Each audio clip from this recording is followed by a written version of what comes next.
Amici di Skyline Magazine, buongiorno da Montebelluna, dove oggi siamo in veste di media partner dell'evento TEDx che approda a Montebelluna per la prima volta. Con me in veste di inviata Sgaia, Laura Aglio. Laura, vuoi ricordare ai nostri lettori che cos'è un TEDx?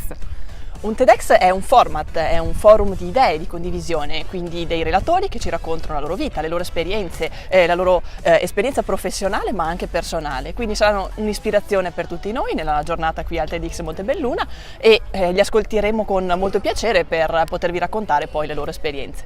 Ottimo, motivo, anzi tema della giornata è idee in orbita, quindi siamo pronti al lancio insieme ai nostri speaker in 3, 2, 1.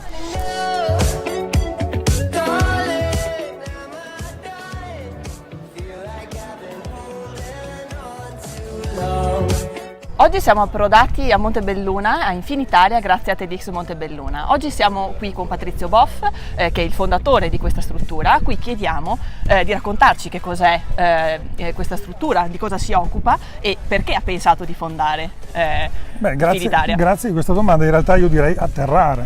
È atterrato TEDx a Montebelluna e questo per noi è assolutamente un vanto. Abbiamo liberamente ispirato il titolo anche della manifestazione che si tiene nella prima versione di TEDx a Montebelluna, spero che sia anche di buon auspicio per le altre versioni che ci saranno. Perché è atterrato qui? È atterrato qui perché c'è bisogno ovviamente di un'innovazione totalmente aperta e di contaminazione. Quale miglior manifestazione che il TEDx possa, diciamo così, aiutare imprenditori e giovani, come ne sto vedendo molti entrare alle mie spalle all'interno della manifestazione, che un posto del genere. Perché esiste un posto del genere?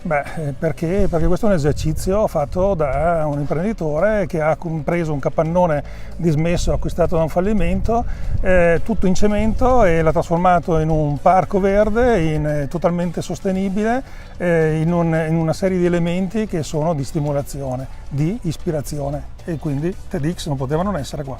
Quindi grazie assolutamente a Patrizio per questa introduzione, quindi ci lanciamo anche noi all'interno della struttura, ascoltiamo questi speaker e ci facciamo ispirare da tutti loro. Grazie per il lanciamo, ma serve paracadute. Ok, siamo pronti, 3, 2, 1.